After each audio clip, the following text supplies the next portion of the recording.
My name is Aviva, like she mentioned, and I am the Director of Development for Safe Passage for Children of Minnesota. And just wanted to do a special welcome to all of the foster parents that are here today for this presentation. I'm a foster parent in Hennepin County, and so I'm excited for the presentation today, and it's always super helpful and educational to hear from other foster parents as we walk this road together. Just as a reminder, if anybody has any questions following the presentation or would like to reach out to us about a certificate for the learning process, you can reach out to us at contact@safepassagemn.org. And I'm going to turn it back over to Rich to introduce our panelists today. Thanks, Aviva. Let me just make a couple opening remarks too. First of all, upcoming webinars, just to kind of make you aware, soon we're going to have, next webinar is going to be Ann Olson, who's with a group called Animal Folks. And she's, we're going to talk about the research on the crossover between animal abuse and child abuse and also domestic violence. So that's a fascinating topic. Kelly Lee from the Guardians Ad Litem is going to do a kind of Guardian Ad Litem 101. We're going to have Kate Piper, who is the kind of leading national expert on the latest research on family assessment or alternative response, as it's known in most states. And then our board member, Greg Gardner, who's here, and someone from Hennepin County will be doing our annual Child Welfare 101 kind of presentation for people who are fairly new to the system. So that's upcoming. I also just want to say that we are an organization that is working for systemic change in child protection and foster care. I've spent decades inside the system myself, and county and state child protection and human services agencies, sometimes feeling a bit under attack by as politicians and the public. We try to walk that fine line of being supportive of people who are in the system, trying to do the best they can, and at the same time, being critical where we think it's important about practices, about the lack of resources, about training, or whatever else we think systemically needs to improve. So, we don't want people to feel who are in the system doing their good work to feel that we are particularly targeting them. We really want to be supportive, but we really want some changes in the system too. So just wanted to say that because we've had some discussions at our board about the language that we use lately, and just try to clarify that. So with that, I want to introduce our three panelists for today. All our current or recent foster parents. Crystal Layton is here, Becky Gawboy, and Jean Gleason. I'm going to ask each of the three of you just to tell us a little bit about yourself, specifically what county you live in, what counties and tribes that you have had foster children placed from. Have you had one or a few or many foster parents over the years? How long you've been at it, and I think that's those are the main things. So if you could each just kind of briefly give that level of introduction. I'll start then with some questions for you. Crystal, why don't you go first? You're in the upper left-hand corner of my screen, so you can start. All right, I'm Crystal Layton. I have been doing foster care for about 3.5 years. In that time, we've had about 28 children, including just a few respite kids in there, but most of them placements. I'm not licensed through the county. I'm licensed through an independent agency called Village Ranch. So we get kids from all over the state. We specialize mostly in sibling groups. So that's why our numbers are quite high, because we take a lot of siblings. The only tribal affiliation that we've had, our first case was a sibling group from the Duluth area. We only had them about 3 or 4 weeks, and then they had left. So we don't have a whole lot of experience in that area. Good. Jean, you're this time, am I right? Okay. I'm Jean Gleason. I'm currently providing care in Washington County. I've also previously started 32 years ago in Hennepin County, and have also taken a case from Ramsey County. Have not had any with tribal affiliations at all. I've never counted the number of kids, so I just take them when they call. So had many over the 32 years, and started with medically fragile. And when I was going to do consulting at one time, the county figured out I was at home, and then that's when I got into child protection cases. So I've been doing mostly that since. And maybe I was not, you know, attending, but did you say you're in Washington County, right? And so, Yes, and since that's where 2000. most of your, yeah. And you're licensed through Washington? Yes. Okay. Okay, great. So I think then Becky, you're up next. There you are. Yes, hi, I'm Becky Gawboy, and we were initially licensed for foster care in 1996. We are an ICWA family, and 91 of the 92 kids we had were Indian kids. We originally came to care because we had provided like an emergency place for older kids to stay when they needed, you know, kids on the reservation. The cops would bring them to our house because they knew we were sober and that we would keep an eye on them for the weekend or as long as they needed to be there. And these were all, you know, 16 and 17-year-old kids. Well, then we had friends who were losing their children to care, and they wanted us to take their 10-year-old, and we weren't licensed. So we talked it over. We had a big house. My husband and I was retired. I was only working part-time, and we decided to get licensed with Fond du Lac. And for 10 years, we did foster care from 1996 until 2006. And it resulted in the adoption of 12 children. The first was a child was placed with us with his mother, and then we got legal guardianship of him and then adopted him through guardianship. And the next was a sibling group of 5 and then a sibling group of 6. We didn't set out to adopt 12 children, but because of our willingness to take large sibling groups and the great need for permanency for those sibling groups, that's how we ended up with 12. Our youngest now is almost 17. After we have finalized the adoption on our last sibling group of 6, we chose to give up our license because our house was full and we were too busy to take other kids. And then last year ago in February, our grandson was removed from his mother's care, and the county asked us if we would take him in foster care, and we agreed. And so we got emergency licensure to take him in care, and then decided to continue the process of getting licensed so that we'd be able to do respite for him and for his sister who was born last fall.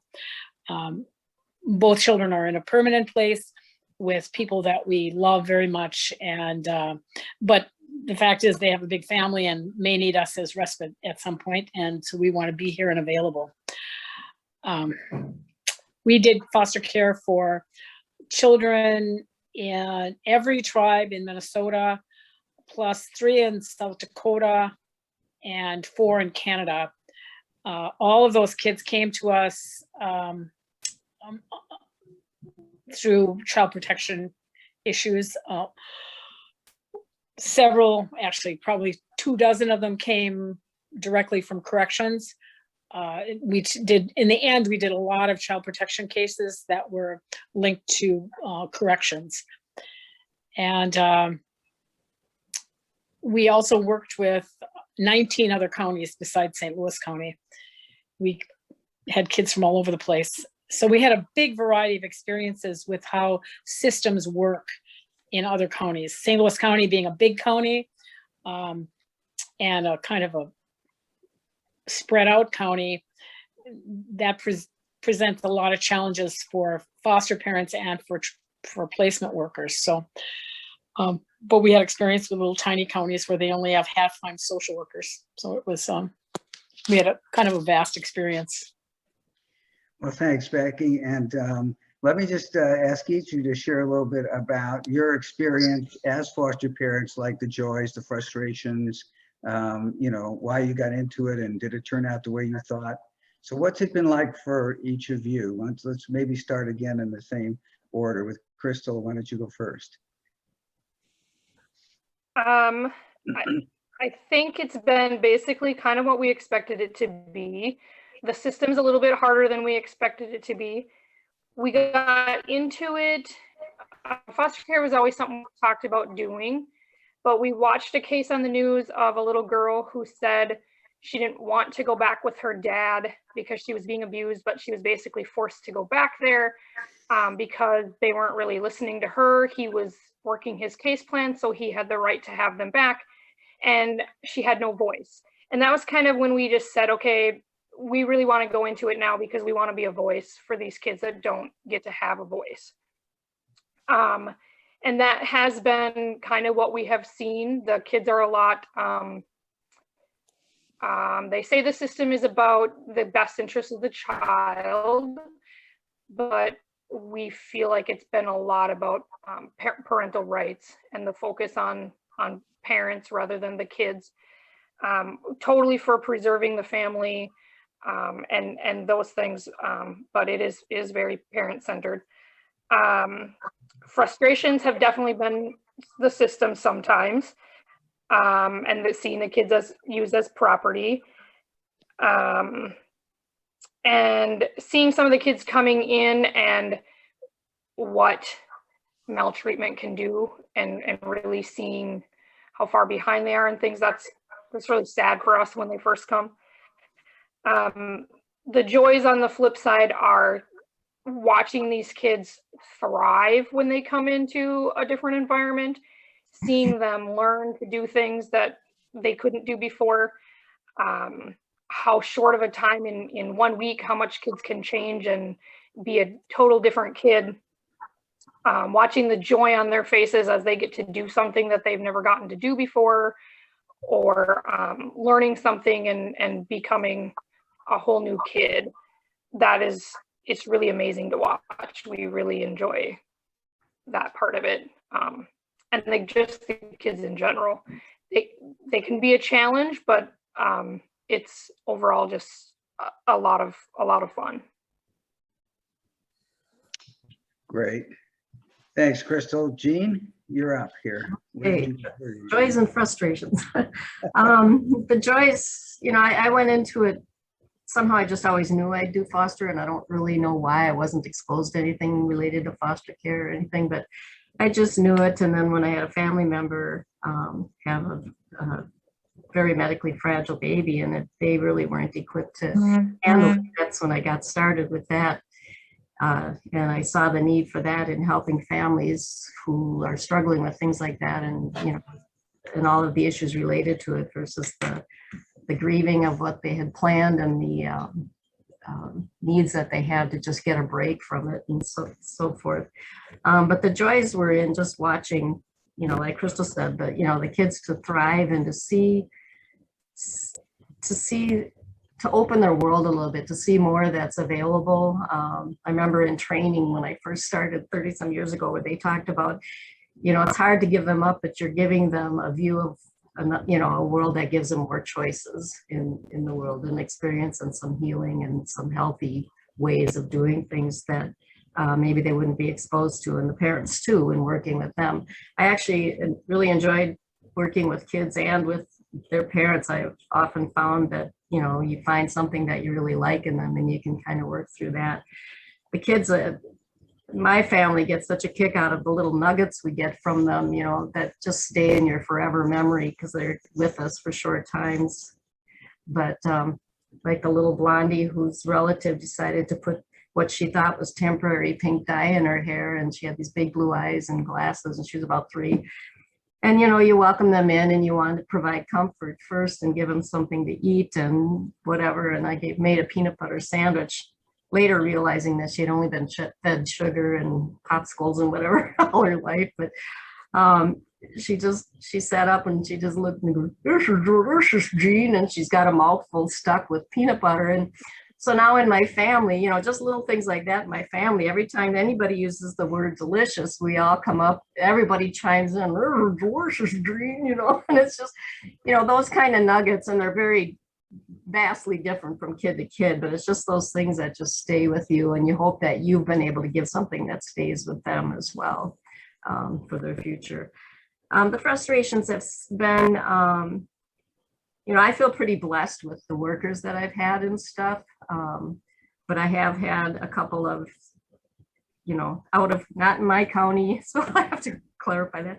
But I think right now my county is trying really hard to work to recruit and retain foster parents, and they're, you know, they're actually seeking feedback on what that is going to take.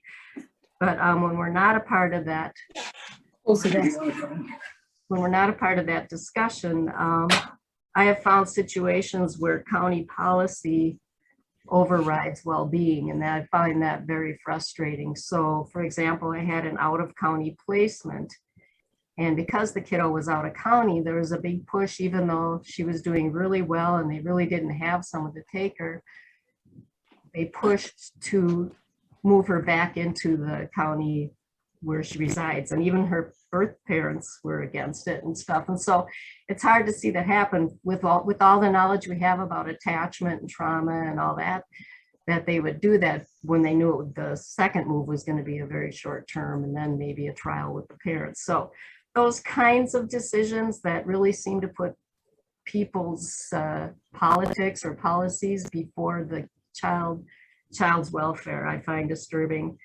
But then I also had a good experience where I had a kiddo who had visits 4 hours. It was a pre-adoptive relative placement and they were starting transition visits. And so every couple of weeks they were going to have him for the weekend. He was just a baby, and so it was a 4-hour trip up and 4-hour back trip. And you could tell that these visits were really, really, really stressful. And so I talked it over with the social worker and about all the attachment issues, and it just seemed to really confuse them and stress them out. And they made a change, and they, you know, we changed how we went about that. Decided to just wait till TPR, and he'll, you know, and so he doesn't have to adjust every 2 weeks to who he's with. That was really hard. So, you know, I feel like, you know, so at times I felt like we've had a voice and we can say, hey, I've observed this and this is a problem. And then other times, you know, not in other situations. But I think currently I feel listened to. I've also seen situations where one person was making the decision and even other people on their team, their county team, was not involved or even knowledgeable of the decision and totally disagreed with it, and it caused a very sad result. And you know, so I think not only do we need to be a team, but I'd like to see the system work as a team as well. Okay, thanks, Jean. Becky? Well, I guess that of all the kids that came to us, I can only think of one kid that I had to say no to, that we just weren't able to meet his needs. Every other kid we loved just like they were ours, as long as they were here. Some were short, some were long. And we had incredible experiences with every one of them because we lived in a rural area. Most of them came from Duluth or a bigger town or the reservation. And we lived on a farm, and it was wonderful to watch kids' eyes open. It was incredible. We loved that part of it. And we also, you know, took our kids to powwows and we did ceremonies, and they had, a lot of kids had not had any experience with that. Every single one of the children that came to us because of alcohol. Now I suppose actually the only non-Indian we took, she came because her parents were meth addicts, and we had our adopted kids, some of them came because of cocaine, but for the most part it was alcohol addiction. And so a lot of the kids that came also suffered from fetal alcohol syndrome, and we got to be experts at that, how to make kids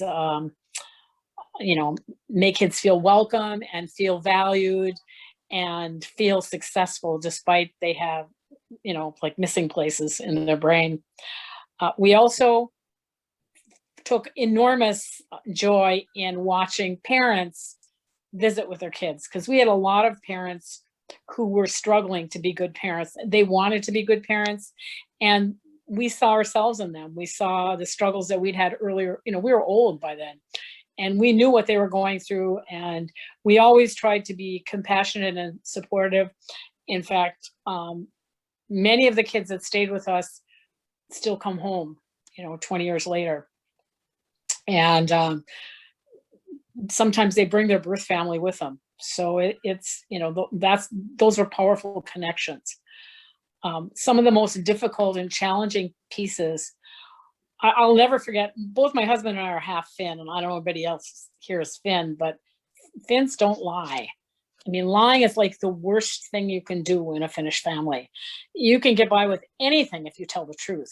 But if you lie, boy, that is like near unforgivable, and it's just not done. And I was horrified probably the first 10 times a social worker lied to me, because I couldn't believe it. You know, they were professionals. They weren't just people on the street. Why would they lie to me? And then I sadly had to assume that most of them were lying to me, and that was heartbreaking. Nothing they could have told us about our kids would have prevented them from welcoming them, loving them, or taking care of them. Nothing. Having that information could have benefited the kids in particular. The first children that were placed with us were 8 and 10, and the 8-year-old had been in 23 placements in his life, 14 of them a year before he came to us. That in itself was horrifying. And he and his brother had not lived together for years, and they came into our house together. And after about 3 weeks of literally constant supervision, we realized that if we didn't get the older one and the younger one separate, the older one was going to kill the younger one. And so we talked to the social worker, we talked to the therapist that worked with our family, and everybody agreed, yep, it's not a good place for the two of them together. So instead of placing the older one in another home, they sent him back to his incredibly abusive mother. And the results are unbelievably bad. The results were horrible. I mean, they're still horrible. So that was a rough way to start out. And we had, what we ended up doing is we ended up getting kids. They used to say, I had friends that worked in social services, and they said a kid would come up and to go into care, and they'd say, well, a kid probably belongs in residential. Let's send him to Gawboy's first. So we got kids that were really struggling, but it worked out. A lot of times it worked out really well. And we had kids that we even hear a really short time that said that it made a difference in their life being with us. So it was, you know, that's what sustained us. What led us to adoption was we decided that permanency was the secret to success. And the sibling group of 5 that came to us came with, their youngest was 3 months. And the idea of disrupting him after his horrible early life was too much for us to bear. So we said, yep, we'll adopt him. And then our kids said, we need more kids, Mom. We need more kids. We have extra rooms. They didn't expect 6 more. And we didn't either. It was supposed to be 4. And then at the last minute, they called us up that the placement had fallen through, family placement had fallen through on the youngest 2. And they asked us to take the youngest 2. And so, of course, we said yes. So, well, Becky, two things, if I may. One is, it was kind of tantalizing to say that you found that caseworkers didn't tell you the truth. Can you, what would they not tell you the truth about? Oh, no. What had happened to the child, the kind of environment that they had lived in previously. We had one child was placed with us. We got a call on a Friday. I should always tell you, always be cautious about Friday morning calls or Friday afternoon calls, because you're sunk. You know, you can get a kid on Friday night and then you're sunk till Monday. And we got a phone call on a Friday saying they had a kid who had just graduated from treatment, and he wanted a sober home to do his aftercare in. And we were a sober home, and we were connected with the aftercare program on the reservation. So we said, sure, yeah, we'll take him. And we had another kid in placement who'd been with us for 1.5 years who was doing very well. And so we said, well, we just have one other kid. This will work. So the kid shows up, the social worker drops him off and barely has anything to say and leaves. And I get a phone call from the treatment center, and the guy gives me a list of things that this kid has stolen. And I said, well, how did he steal this stuff? I thought he graduated from treatment. And the guy goes, ha, we called the social worker. We said, you get this kid out of here. He's going to blow.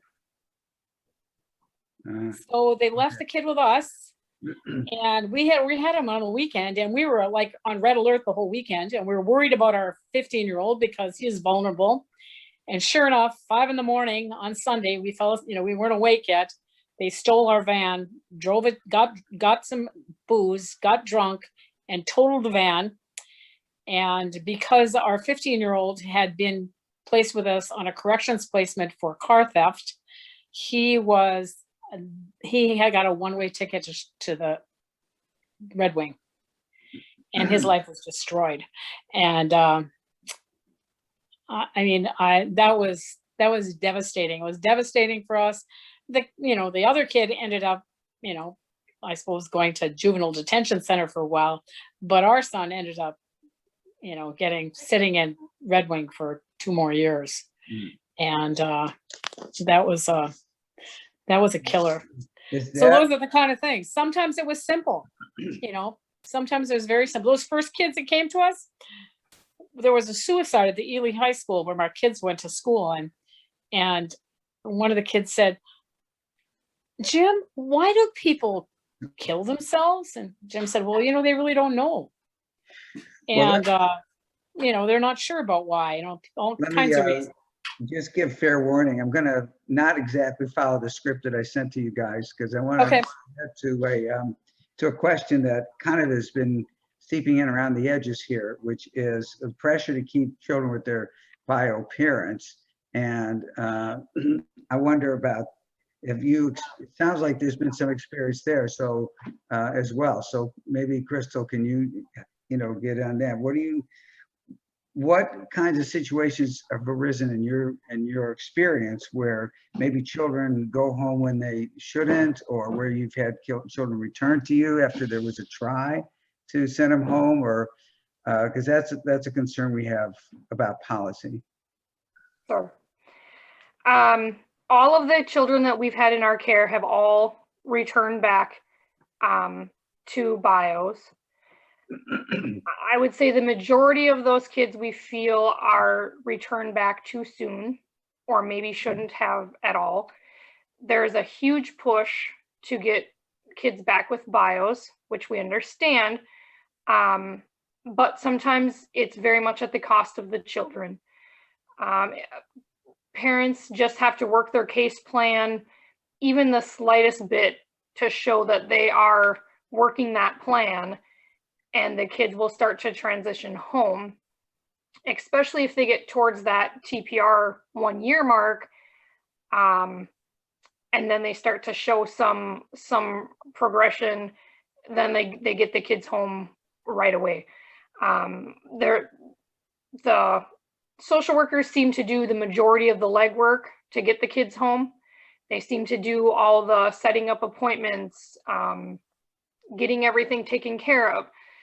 And in our view, that should be the opposite. It should be the bio parents needing to do all that to show that they can manage to get all that done and figure that out, because that's just the minor details once they get their kids back. Once those kids come home and that stress is loaded on them again, they need to at least be able to show that they can do the initial work that is expected of them. But oftentimes we see that it's the social workers that do that work. It looks like on paper, like the parents are doing okay. And then they say, okay, send the kids home. And often we see kids struggle a lot once home. All of the progression that we saw at our house and everything, in those times we do get to see the kids afterwards, we see huge regression back again. It's really heartbreaking to watch some of them. So what kinds of things do you see that tell you that, you know, the family isn't ready to kind of get back together? What, you know? A lot of it would just be that they're not doing any of those things on their own, or if it was a substance abuse, they only have to be clean a short time rather than an extended time. Oftentimes the case, like some of the assessments that the parents have done will recommend parents should be chemical free for 1 year.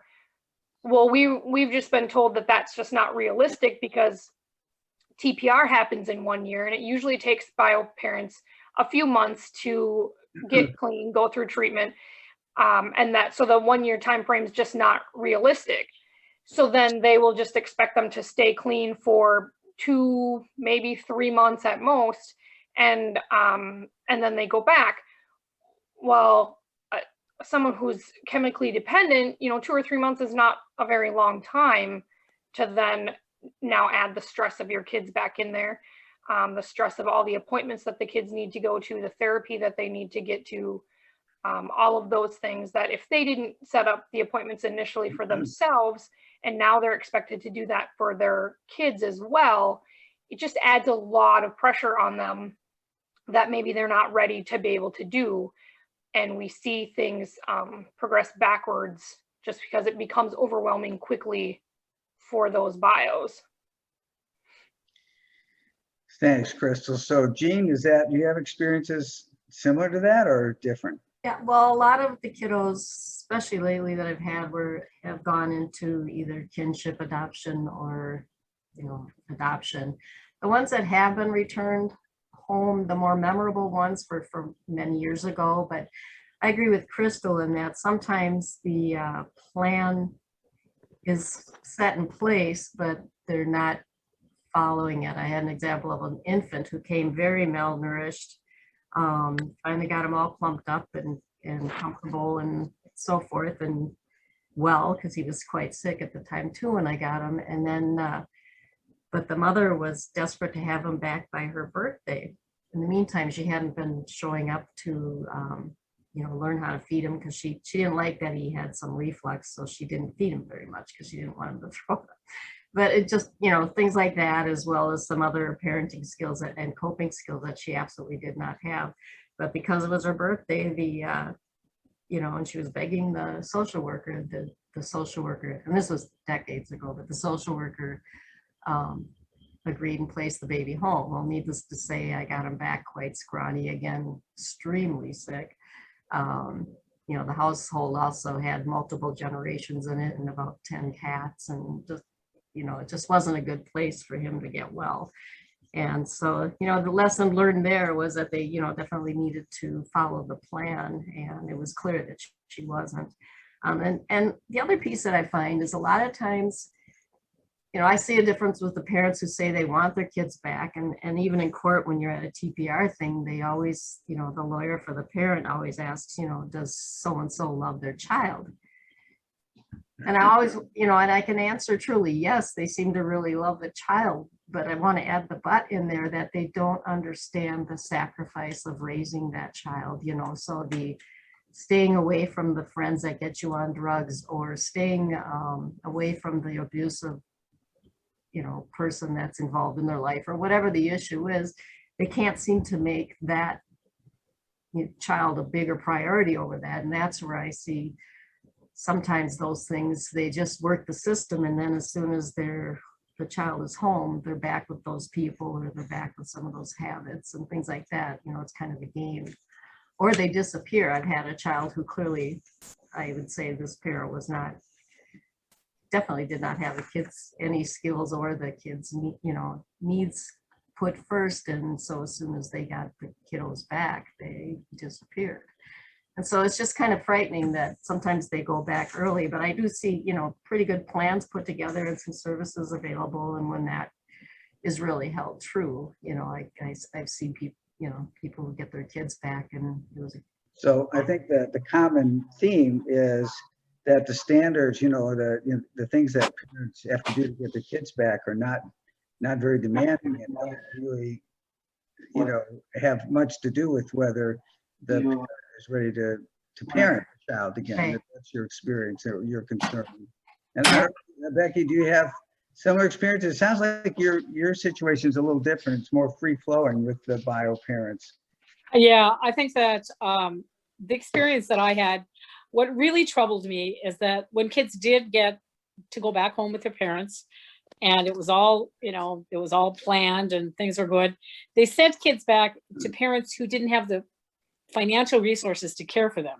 I mean, you have to understand that the families, when they lost their kids, they lost any public benefits they had, and that often included housing. So that forced them to go into housing with other people to get back their kids, which oftentimes wasn't a good setting. And that snowballs always. That was always a difficult thing. So what we did with a lot of parents is we told them when their kids left, we said, if you need us, call us. We had one father who was doing fantastically, but he was given 3 days notice to get his kids back. He'd been out of prison for a month, had gotten a job, found an apartment, but still didn't have the resources to furnish it. And they gave him 3 days to get his kids out. Otherwise they were going to go forward with termination. And so we told him, don't worry, just, I gave him resources in the town he lived in to get furniture.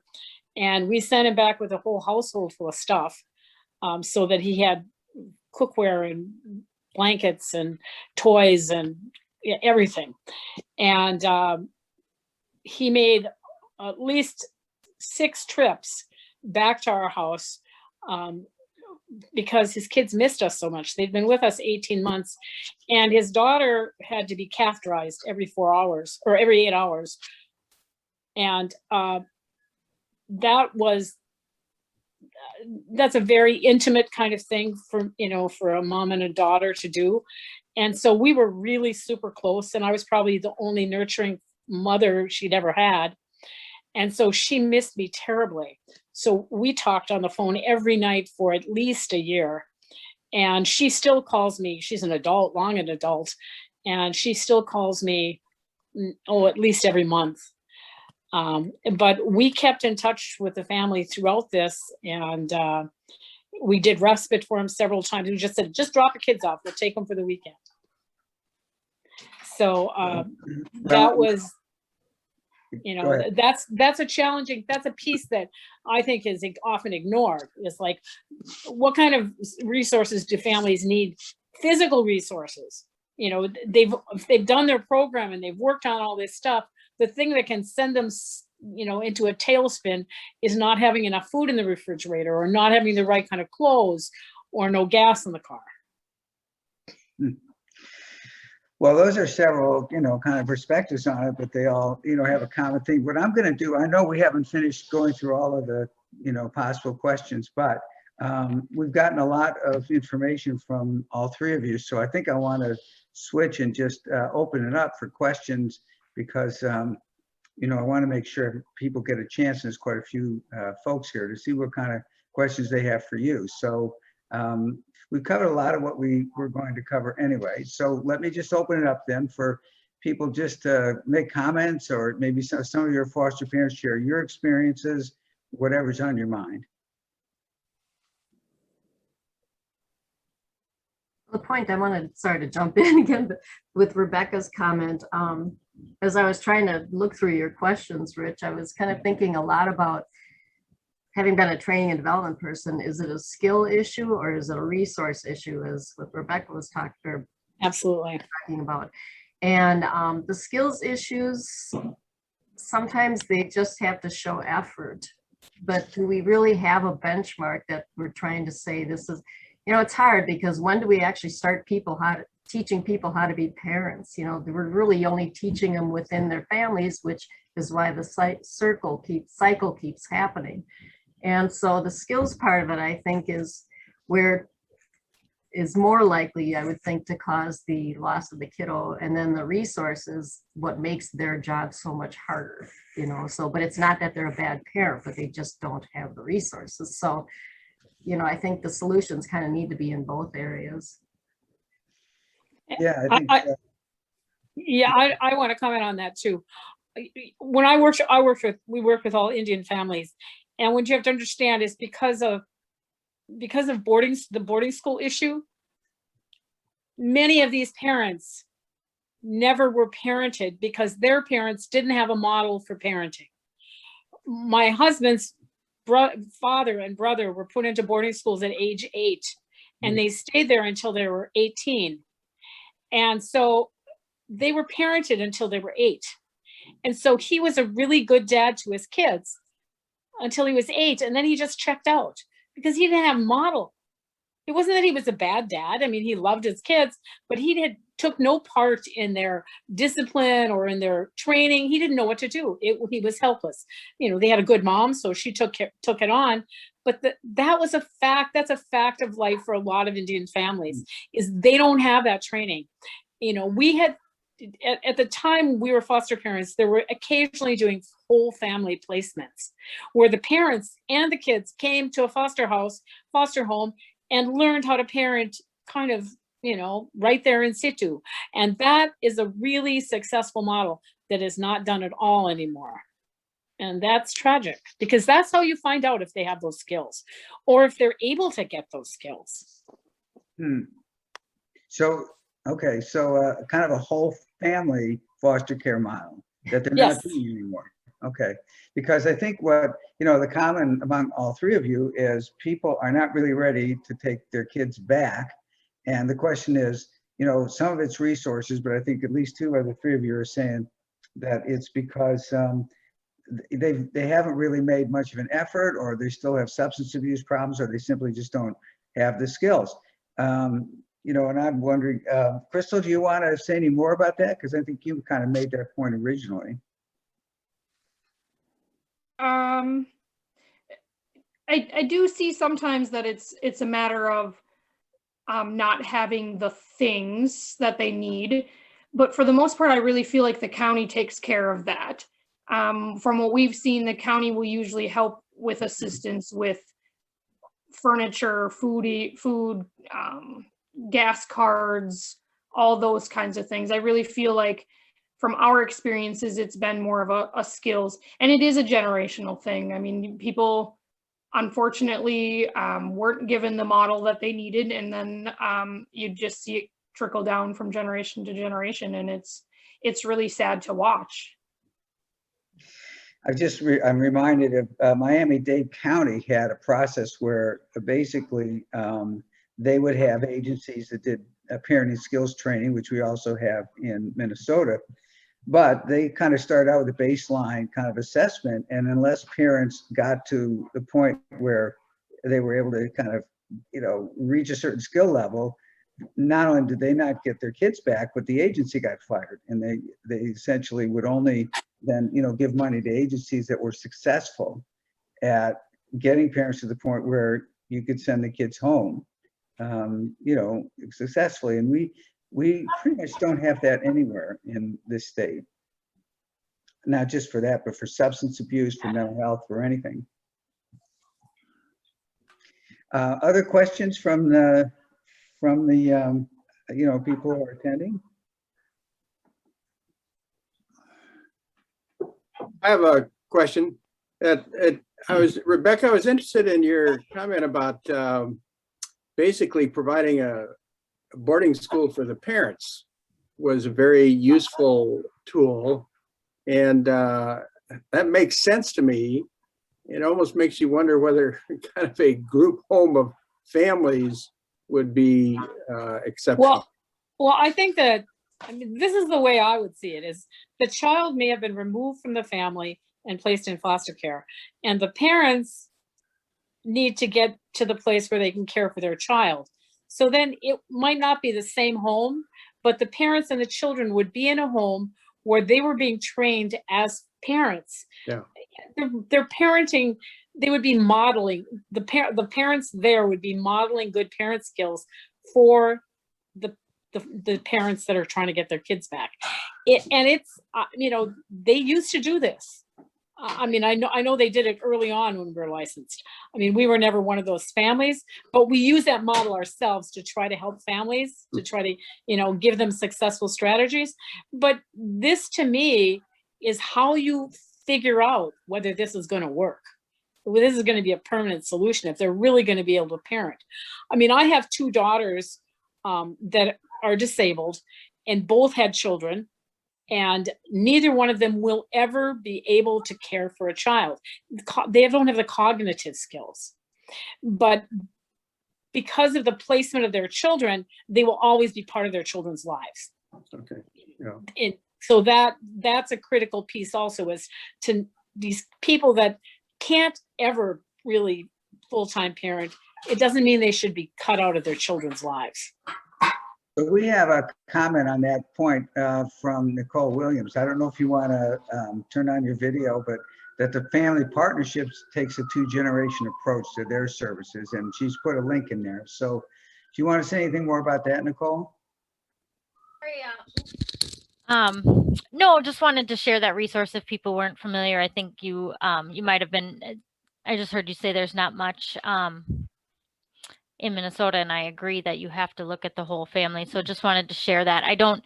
I haven't worked with them directly. Only did their tour and heard a lot about their programming. They deal with a few different things. So just sharing as a resource. Can you say it all, you know, kind of what that looks like? Did you get an impression of like how they do it?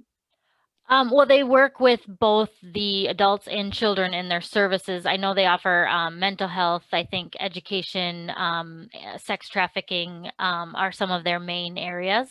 And they make sure that they are working with the whole family instead of the siloed approach of just providing services to the child or just providing services to the adults, making sure that trickle down or cyclical generational issues don't persist.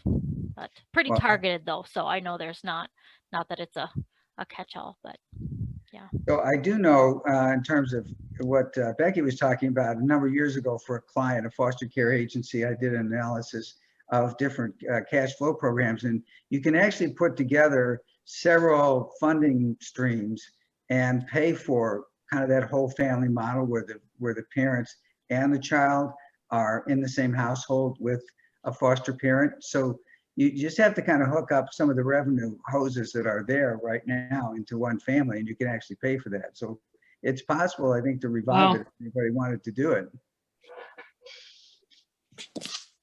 I have another question. How often are these parents school dropouts or can't read? Well, for our parents, there was a lot of parents who had not completed high school, but that was mostly it was a long time ago. And the graduation rate has improved on reservations since then. Indian people are more likely to complete high school, but the education piece I saw is like a small part of it.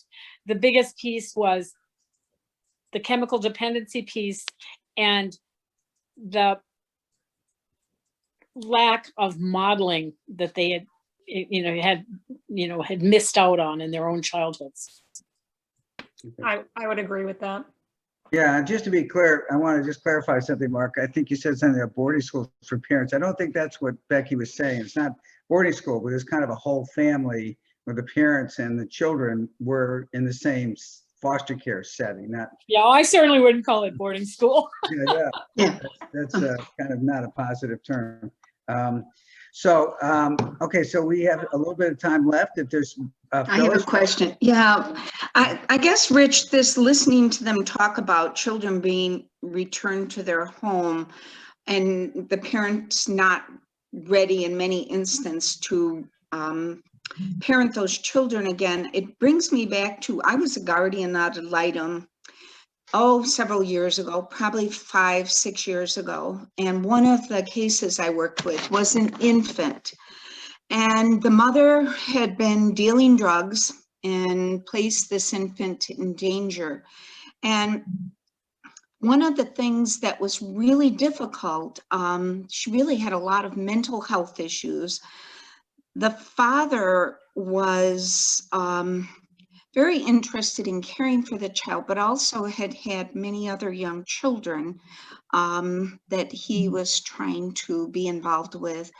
But what happened was this infant was returned at 1 year of age to this mother, really against that shouldn't have happened, because the mother really didn't demonstrate that she was ready to care for this child. And nothing had really been resolved, but it was a result of the system saying the timeline had ended. And, you know, and I guess that's my question, in the frustration of, has any of that changed? Where, and it doesn't sound like it has, with children being returned because they're trying to follow a legal guideline, versus whether that was the appropriate timing for that child and parent. And I don't know, is that still all the same? Has anything, I know we're trying to change a lot of legislation out there, but this is even some of the timelines that are there. So, like, you've got to do. you gonna jump in on that? Yeah, anybody. I've seen a lot of my cases, the child, they've done really their due diligence on their plans lately that I've seen in my county now. Some of the examples I gave were from, you know, a while back, but I'd say for the most part, I'm seeing some good follow-up with the parents, and which is why a lot of the kids that I've been caring for, and they're quite young, I've been getting infant and toddler type ages lately. So most of those, you know, I have seen where a lot of them have gone through TPR and either moved with a relative or an adopted family. Let me just insert one more question, you know, while we have a few minutes, and maybe start, Crystal, with you. One of the themes I've heard the most from foster parents is that when they try to offer some input into a situation, they're told, and the phrase I hear the most is "stay in your lane."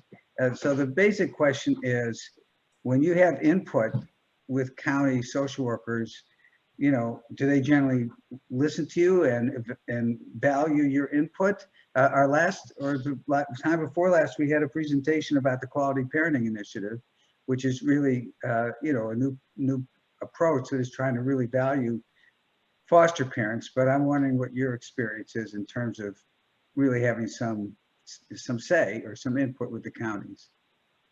I think some counties, some social workers do great at listening. Some guardian ad litems do great at listening. They will really take what we say and work with that. And some of them, no, we don't have a say at all. We see the kids every day, all day. We're with them more than anyone else, and yet we have the least say in any of it. We might say things like, you know, these visits are really traumatizing for these kids, and all we hear is, well, that's part of the case plan and they have to go. And so kids are being forced to do visits that are traumatic to them, because there again, it's about the parents' rights and the parents' case plan instead of what's best for the child at that time, and trying to maybe work something out differently for a visit or things. I think it very much revolves around the children are just property that get tossed around to whatever the case plan is supposed to be. Touching base on the mental health part of it, that part's super hard, because basically when we see severe mental health issues and kids really falling behind because of those issues, parents' mental health issues, then trickling down to becoming children mental health issues. And when we discuss about that, then we're told basically that doesn't matter, because there's this big push about mental health, but when it all comes down to it, they're not physically harming the child, they're not sexually abusing the child, there's no marks on the child, so it completely just gets pushed to the wayside and not viewed at all. So we see the next generation already getting mental health problems at a young age, and really nobody really doing much about it because there's no physical abuse, there's no marks for them to follow through with it. So that's been a big frustration of ours on a few cases. But in general, I really think it depends on which social worker, which county attorney you're working with, because we've had some cases where the social worker is really listening to us, but then the county attorney flips it around and says, well, that's too bad because this is the case that I'm building and I'm planning and this is what I'm doing, and does not listen to the recommendations of even the county worker. So it really depends on all the different pieces involved in each case. So as you all know, we look at things from a system point of view, and from a system point of view, you ought to have a consistent experience across all of those dimensions. So people ought to be working, you shouldn't have way different experiences with different social workers or with different counties or different county attorneys. And that's what our goal is to really establish some standards, and everybody's kind of working up to those standards in similar ways across the state. Everybody's going to be different, but we shouldn't have these wildly different experiences from one worker or one county to another. So Gina, I think the first time I heard the expression "stay in your lane" was from a Washington County foster care provider, not you. Okay. So is that still your experience? Well, there have been workers, to Crystal's point, there have been workers who have that mindset. And yeah, I've certainly felt that, I did, have I ever had that feeling that, I didn't have a voice? I do feel like there's kind of a culture shift going on, and they're trying harder. It sounds like Washington County is maybe making some efforts that they weren't the last time. Yeah, either that or I've been just really lucky with the workers I got, but I've been pretty happy. It was just, yeah, and I look at it, like standards. What's hard is we're dealing with the human race too. Not to give everybody permission to mess up, but look at your grocery store experience and which lane you get into, and the cashier has their standards, but you're going to have a different experience at every. We're dealing with the human race. Part of it's human nature, but I think standards should be in, or I'm kind of a systems person too, and it should be part of the thing to include the whole team, especially given how much time, our time with the families is increasing, where we're taking on more of the supervision role. We're asked to do some coaching and things like that. And so given that, we have a lot of information. Well, before I give it to you, Becky, for the final comment, let me just make one thought, which is I encourage any of you who are foster parents to look into the Quality Parenting Initiative, because you can go and look at the recording of the webinar we did on that, and just go to our website. You should find it under events, I think. And then, because I think there's 6 counties that have signed on, including some large ones. And in that model, foster parents are considered part of the professional team, and they really engage foster parents and value them. So that's an initiative I hope takes root in the state and broadly. So I guess we're getting close to the end. So the final question to you, Becky, was stay in your lane. Have you had the experience of people paying attention to you, or has it been not so much? Oh, well, being an ICWA family, we were blessed to have tribal workers that worked with our families, not just county workers. So there was like an extra layer, and county workers were way more respectful of us as professionals than the county workers that we worked with. I learned early on, I got trained about how I should respond. Early on, I challenged we had a girl that had been sexually abused, and the social worker was letting the mom come for visits with gifts from daddy, which is witness tampering. That's all it is. And when I confronted the social worker about that, they pulled the kids. So I knew that I had to figure out a different strategy. I had worked as a guardian ad litem for years in the courts, so I knew all the judges. And I knew certain social workers that would be sympathetic, and I had therapists always involved. So I had all this backup, and it was never just me sending this message. If I didn't think the social worker was being responsive, I would get the therapist involved, or I would talk to the judge directly. And I worked as a community organizer for 30 years. Those skills came in handy. But it was oftentimes, I felt more often than not, I was dismissed by county workers. So I got a little, now which workers were less respectful? The county workers. County. The tribal workers were wonderful. Okay. They totally got the work that we were doing, listened to us, believed us, respected our opinion. Good. Well, that's at least that's good to know. There's a link that Stephanie put into the Quality Parenting Initiative webinar. So if you want to learn more about that, you can. What other comments do we have before we close it out here? I feel like we could go on for another hour, but I know that's not what people signed up for. So Aviva and Stephanie, are there any other chats that we need to take care of here? I see that. Not that I see. I would ask the group. I feel like this has been a really interesting discussion, and if there's interest in us hosting another one of these, coming up, I think this would be a great, topic to continue with in the future if we thought about having another, webinar on this topic. So that would be my thought on that. Well, maybe we could even think about doing something when we are all live again, doing a half-day session, maybe hybrid of in-person and Zoom, where we can explore some of these issues in more, in more depth. But yeah, I feel disappointed that we can't spend more time in this, because I feel like we're getting rolling. But it's been really great and informative for me. It does reinforce, I have to say, a lot of the stuff that I hear is about, well, we have to meet these marks, we have to get this kid home, we have to have the visits, a certain amount of effort is all it takes, and the kids are going to get returned in situations where they shouldn't. That's the themes that I hear so frequently. And you've hit on some of them, but you've also given me some reasons to be more hopeful about, some counties or some workers really kind of being more weighing in on the kid side. So let me look at the chats before we close it out.